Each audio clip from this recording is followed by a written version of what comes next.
Nem talvez a maioria não tenha tido oportunidade. Então deixa eu narrar um pouquinho. O nome do filme é Sempre Amigos. Esse menino de baixo é o fortão da história, tá? Acima da média na escola. Só que ele tinha uma dificuldade de relacionamento e de aprendizado. Não que ele fosse burro, não, ele não era burro. Só que ele tinha essa dificuldade de relacionamento. E por conta disso ele sofria um certo bullying, ele passava por algumas dificuldades, né? Ele não era aceito, ele não conseguia ser incluído na sociedade, no lugar onde ele estudava principalmente, por conta dessa dificuldade de relacionamento. Então ele tinha a força, mas essa força, ele não usava essa força. Você vê que ele não reagia quando os colegas vinham zombar dele, praticar o bullying contra ele, ele não reagia, mesmo sendo forte. Ele se sentia intimidado. Lá no seu ambiente, sozinho, ele se sentia mais à vontade, aquela força dele lhe dava mais condições. Mas na sociedade, fora das quatro paredes da sua casa, aquela força, aquele tamanho dele todo, acabava não servindo para nada. Ele então conheceu esse outro menininho, porque no colégio, esse menino que está em cima ali, ele era paralítico, tinha um problema, uma deficiência, uma doença rara, depois no final do filme ele acaba morrendo, e ele tinha dificuldade para andar, mas tinha uma mente privilegiada, e ele acabou se tornando o monitor do grandão ali. Ele foi ajudar o grandão a melhorar um pouco mais na escola, e acabaram criando essa amizade, por isso o nome do filme, Sempre Amigos. Então em alguns momentos do filme, o grandão pegava o pequenininho, que era deficiente, colocava nas costas, que nem estava ali, e os dois andavam. Um dia uma ganguezinha quiseram brigar com eles brigaram, jogaram basquete, como vocês viram na cena ali, e se deram bem. Eles estavam numa festa, um grupinho de meninos lá quiseram brigar com eles, aí o pequenininho que estava em cima ia dando as dicas para ele no meio da multidão, para a direita, para a esquerda, para frente, vai e tal, e eles conseguiram rapidamente se sair daquela situação. O grandão usando a força e a destreza, e o pequenininho em cima dele usando a inteligência e aquela visão que ele podia ter lá de cima, privilegiada, né? Ele ficava indicando o outro. Enfim, um filme bacana, passa uma mensagem legal. Bom, eu estava preparando o material, e o material que eu vou ministrar para você é parecido, não é igual, mas é parecido com o que eu vou ministrar sábado, no seminário que eu vou realizar lá em Novo Hamburgo. Peço até que vocês olhem por mim, porque é o primeiro seminário, aliás, é o segundo, que eu já fiz um lá em Bom Jesus, mas é o segundo seminário que eu vou ministrar sobre célula. Eu já ministrei muitos seminários para liderança, mas é o primeiro que eu vou ter oportunidade para ministrar sobre célula, o segundo, na verdade, né? Então, eu estou preparando isso para ministrar. Então, esse é parte do que eu vou ministrar lá, ok? Então, enquanto estava preparando esse material, eu quero falar sobre princípio e método. Bem? São as duas coisas mais importantes para se ter resultado de crescimento, seja de igreja, seja de célula. Os dois eles andam juntos. É exato essa imagem aí eu pensei, eu preciso ter uma figura, uma imagem, algo para fixar essa ideia na mente das pessoas. E eu me lembrei desse filme. E aí fui rapidamente, porque foi a pastora que achou para mim na internet esse trailer do filme, para mim poder passar, para poder explicar. Quem assistiu o filme entende um pouco mais, aqueles que não assistiram, pelo meu relato aqui, puderam entender um pouquinho, tá? Então, da mesma forma que esses dois meninos usaram duas atribuições diferentes, um usou o tamanho e a força, e o outro usou mais a inteligência, que eles tiveram êxito no período em que eles estiveram juntos. Da mesma forma, esses dois temas aqui, irmãos, princípios e métodos, eles têm que caminhar juntos para dar resultado. Só os princípios sozinhos não vai resolver. Só método sozinho não vai resolver. Passa o próximo ali. Veja bem, então eu estou chamando o menino de baixo, estou chamando de princípio. E o menino de cima, eu estou chamando ele de método. Ok? O menino de baixo é o fortão.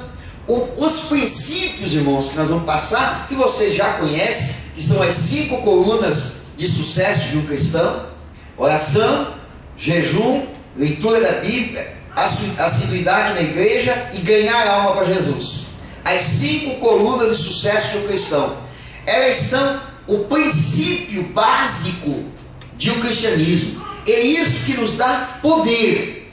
Poder espiritual. Quem ora, jejua, lê a Bíblia, é frequente na igreja e na célula e trabalha para ganhar alma para Jesus, tem o poder.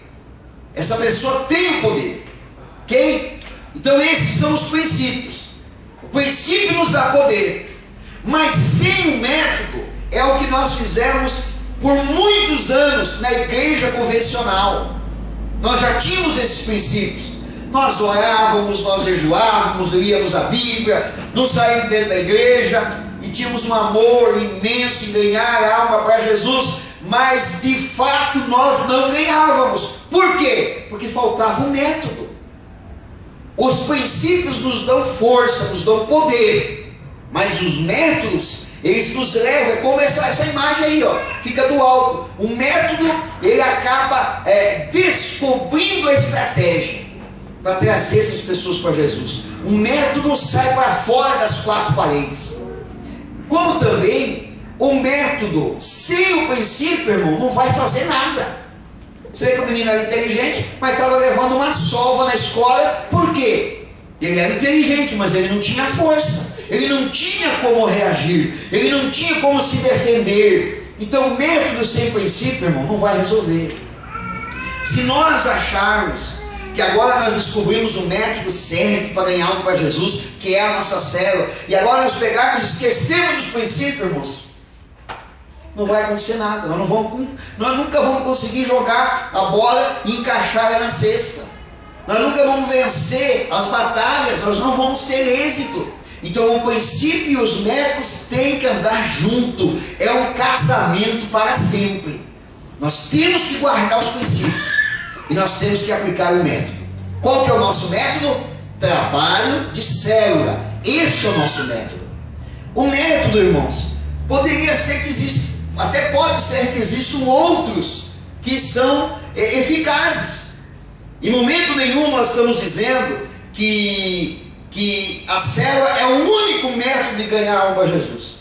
Eu particularmente acho, de todos os métodos que eu conheço, é o mais eficaz, é o mais produtivo, é o que mais ganha gente para Jesus, é o que mais tem condições de pregar o evangelho para as pessoas. Mas ele não é um método único, existem outros métodos.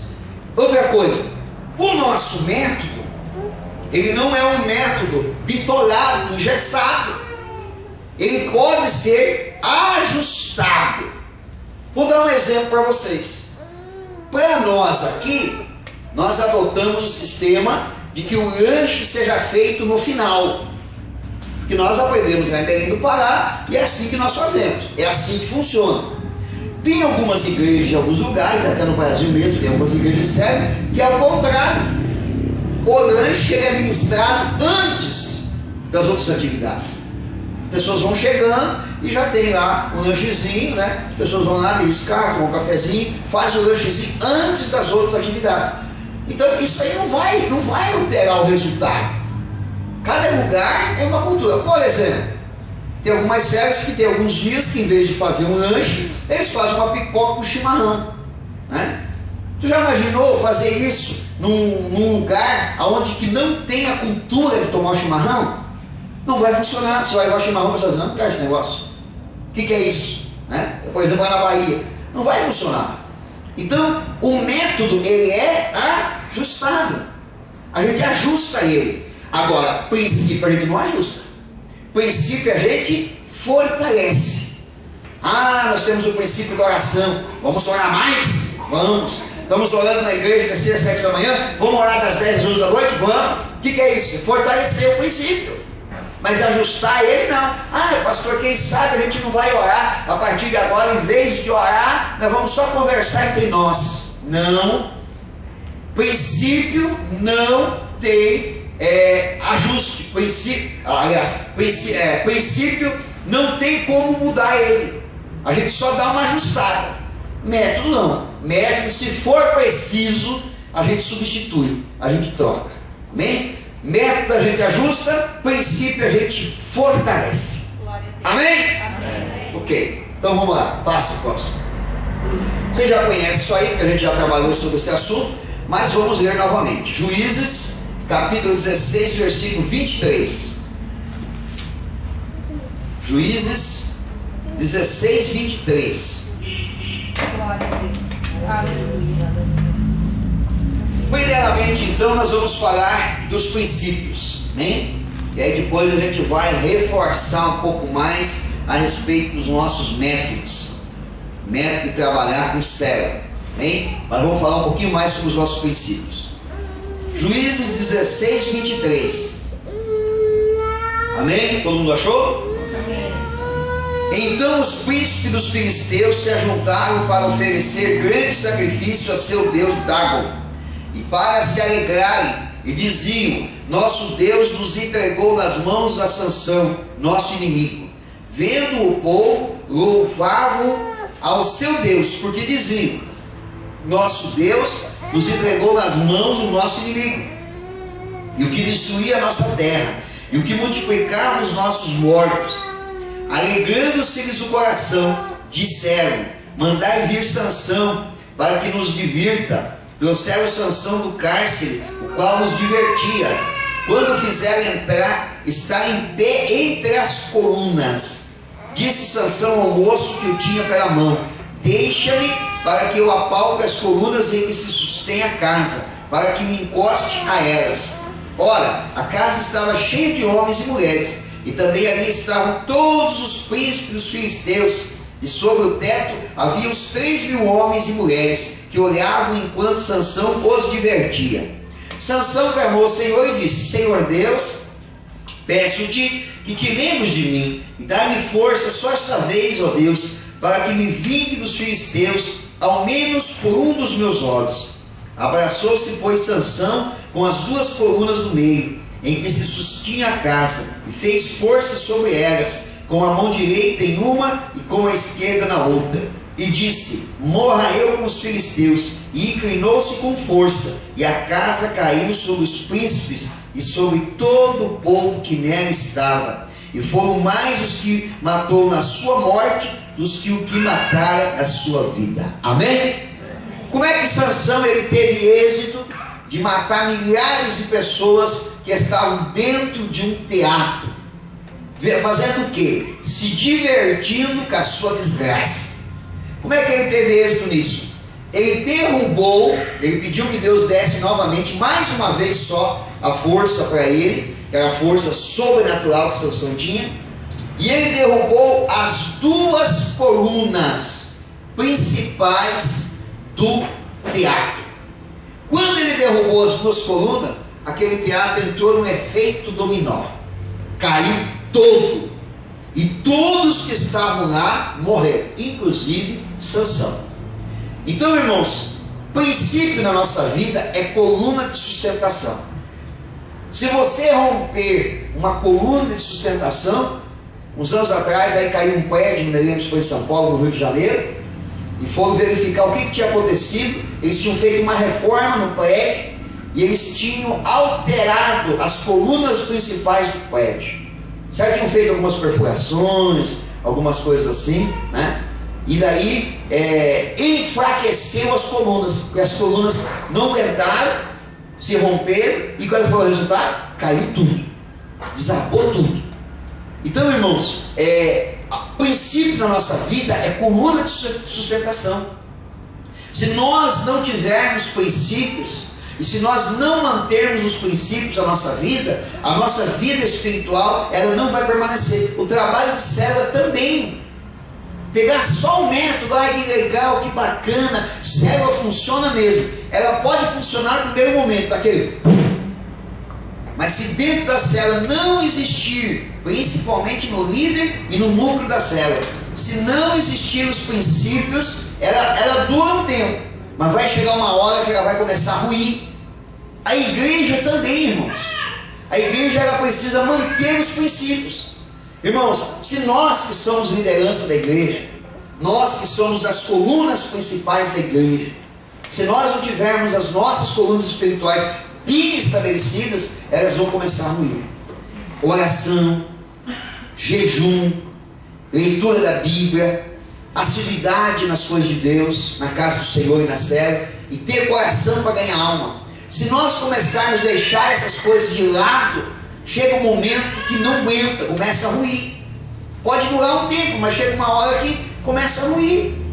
Então é importantíssimo manter as colunas. Então, muito mais falando a respeito da tua vida espiritual. Quando chegar um momento de dificuldade, de luta, de provação, se você não tiver princípio, o que é princípio, irmãos? O que é princípio? Princípio é uma formação de caráter. Eu tenho que ter isso como uma questão de honra para mim. Esses princípios são inegociáveis. Princípio é tudo aquilo que é inegociável da nossa vida. Outro dia, há um tempo atrás, um amigo meu, conversando comigo, ele disse assim: pastor, eu não entendo. Na minha igreja, o que mais aparece lá é casal com problema. É gente separada, é gente que já casou 3, 4 vezes, é gente que vem para lá já se separando. É um problemão. Eu não consigo resolver esses problemas. Tento, não consigo. Não consigo enfiar na cabeça deles que eles têm que casar, que eles têm que legalizar a situação. Eu falei, lá na minha igreja não acontece isso. Vem gente desse jeito? Vem. Porque quando a gente não é convertido, a gente sabe, a gente acha que é tudo normal. Mas o pessoal vem para a igreja, não é 100%, mas a maioria já entende, aprende e bota a casa em dia, direita. Aí eu falei para ele, sabe por quê que acontece isso contigo? Porque você não tem esse princípio. Você dá carta para uma pessoa na igreja que não é casada, você deixa a pessoa fazer parte da liderança da igreja sem ser casada, sem ser dizimista, é o que vai acontecer.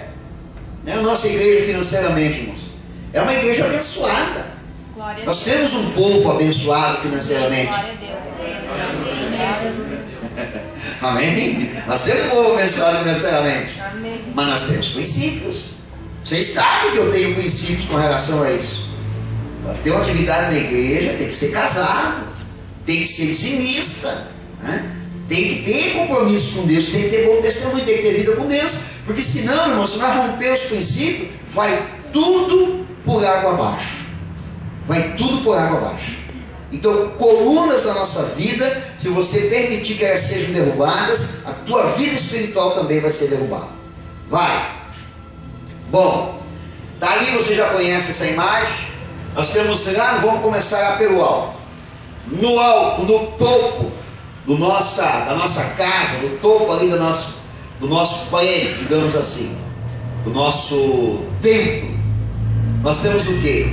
Família, finanças, ministério, saúde, coisas do coração, né? Algumas coisas que, digamos, que fazem parte da nossa vida. Quem não quer ter uma vida com saúde? Quem não quer ter a vida sentimental bem estabelecida? Quem não quer ter uma família abençoada, né? Quem não quer ter finanças tudo em dia, tudo abençoado, ver os sonhos se tornarem realidade? Então está lá no topo, digamos, é parte da nossa cabeça mesmo, tá? Aí embaixo está escrito as 5 colunas de sucesso, e abaixo nós temos as 5 colunas de sustentação de uma vida cristã. Olha, vocês vão poder encontrar outros princípios, tá? Esses aí não são exclusivos e únicos, mas esses 5 princípios aí, irmãos, se vocês tiverem eles na vida de vocês como um princípio de verdade, dizer, não, isso aqui eu não posso abrir mão disso, o resto da minha vida é negociável, mas isso aqui é inegociável. Quais são eles? Oração, que é o que nós vamos falar um pouquinho hoje, tá? Oração. Pastor, quantas vezes por semana eu tenho que orar? Todos os dias você tem que orar. Quanto tempo você tem que orar? A gente vai falar um pouco sobre isso daqui a pouco. Talvez não dê tempo hoje, seja na semana que vem. Mas nós temos que ter, no mínimo, um relacionamento. No mínimo eu estou falando. Um relacionamento diário com Deus de no mínimo 15 minutos. No mínimo. É o mínimo que deve se ter. Ideal é mais, mas vamos lá. Então eu tenho que ter uma vida de oração. Eu tenho que orar de manhã, de noite, de madrugada, nas refeições, quando eu vou sair do meu carro, quando eu vou para o meu trabalho. Eu tenho que orar no meu trabalho, eu tenho que orar na minha escola. Eu tenho que ter uma vida de oração, não posso esquecer de orar. A oração é que nem respirar. Se você não respirar, você morre. Se você não orar, não tem quem viva espiritualmente. Pode experimentar. Isso é uma questão de disciplina. O teu corpo vai ter momento que não vai querer orar. Vai doer o corpo, vai dar preguiça, vai fugir as palavras da boca. Às vezes fica até uma repetição, você não sabe o que orar, não consegue orar, fica só ali, aleluia, oh, glória a Deus. É disciplina. Tem que disciplinar o corpo. Então, oração, jejum, fundamental. Pastor, quanto que eu tenho que jejuar? O ideal de um cristão, irmãos, é fazer pelo menos um jejum por semana. É o ideal de um cristão. Talvez uma semana um pouco mais forte de jejum, na outra semana um pouco menor, mas é necessário ter uma vida de jejum. Leitura da Bíblia. Pastor, quantas vezes por mês eu tenho que ler a Bíblia? Nos dias de culto? Não, irmão, todo dia. Você não pode sair de casa sem ler a Bíblia. Irmãos, infelizmente é triste a realidade dos crentes de hoje. Os crentes de hoje não lêem a Bíblia. Acha que a Bíblia é só para ler o dia que vem na igreja. Irmão, como é que você vai ter vida espiritual se você não se alimenta da palavra? Como? Como é que você vai ter vida espiritual? Alguém aqui consegue viver sem comer? Não dá. De vez em quando é bom comer um sanduíche, não é? Um X. Quem gosta de comer um X ou uma pizza de vez em quando? Levanta a mão aí. Não tem ninguém que quer levantar a mão. Todo mundo gosta. Eu também gosto. De vez em quando eu gosto de bater uma pizza. Comer um X. Tenta comer só X. Todo dia para você ver. Só umas fatias de pizza. Todo dia. Só, mais nada. Para ver quanto tempo você vai aguentar. Vai chegar uma hora que teu corpo vai se debilitar. Pois é. Tem gente que vive só de X e de pizza da Bíblia. Só de vez em quando está na igreja. E tem gente ainda que nem na igreja não lê a Bíblia. Nem na igreja não traz a Bíblia. Eu gosto do que o pastor Mário fala. O pastor Mário diz assim: está aí a tecnologia. Ainda essa semana estava vendo um vídeo dele. Está aí a tecnologia. Todo mundo hoje tem a Bíblia online. É bom. Ele disse: é bom. Você está lá no trabalho, às vezes não tem como ter a Bíblia. Você tem a Bíblia online, aí você está lendo. Você está no carro, também está lendo. Mas ele disse assim: que coisa bonita quando você vê o irmão vindo para a igreja com a Bíblia na mão, dizendo assim: eu não tenho vergonha de ser crente. Está aqui a minha Bíblia. As pessoas passam na rua, já vê. Ó, está indo para a igreja. Pode até rir de você, pode até zombar de você, mas estão declarando que você é crente de verdade. Você carrega a Bíblia. Glória a Deus, aleluia. Eu tenho a Bíblia online. Às vezes, em alguns lugares que eu vou, eu acabo não levando a Bíblia, eu levo só o smartphone, leio. Mas a minha leitura da Bíblia em casa é aqui, ó, no papel. Não é no smartphone, não, é no papel. Eu gosto de sentar, folhear a Bíblia, de ler. Você tem que ler a Bíblia todo dia. Terceira coluna, quarta coluna, igreja e célula. Isso aí não precisa falar para vocês, vocês estão já na realidade, né? Estão na igreja várias vezes, estão na célula. Mas se não tiver permanência, irmão, desvia, não tem jeito. E por último, amor em ganhar as almas. Essa é a quinta coluna. Essas 5 colunas são importantes para a tua vida. Amém? Agora você viu. Nós temos o nosso tempo. Nosso tempo está edificado. Lá em cima os nossos objetivos. No meio as colunas de sustentação da nossa vida espiritual.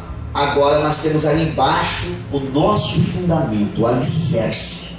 Qual é o nosso fundamento? 1 Coríntios 3:11. Porque ninguém pode pôr outro fundamento além do que já está posto, o qual é Jesus Cristo. Amém? Esse é o nosso fundamento.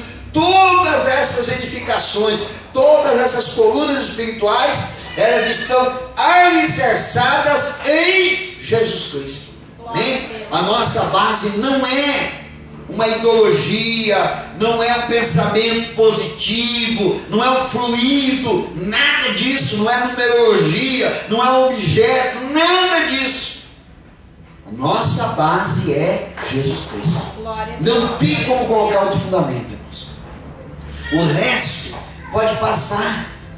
O resto pode passar. Até a própria não vai acontecer, né? Deus não vai permitir. Mas a própria denominação, ela pode um dia passar.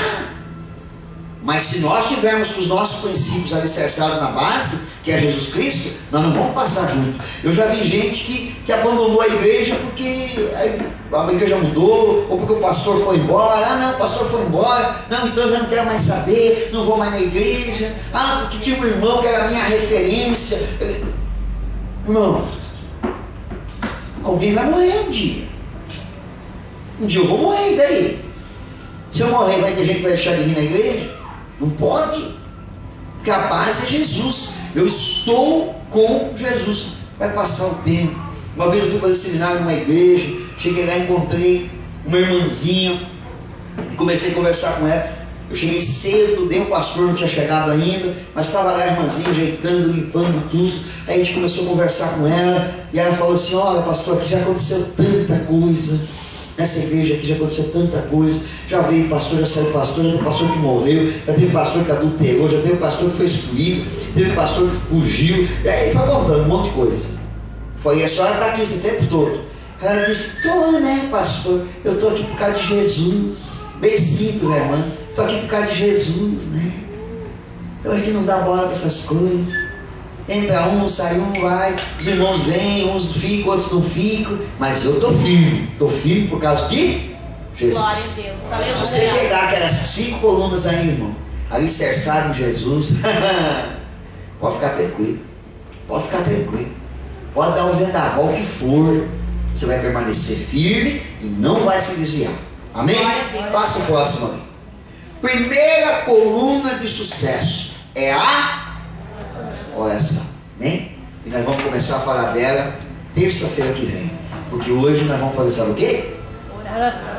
Nós vamos fazer oração. Nós vamos orar. Então, meia hora, nós vamos dobrar o nosso joelho e nós vamos falar com Deus. Amém?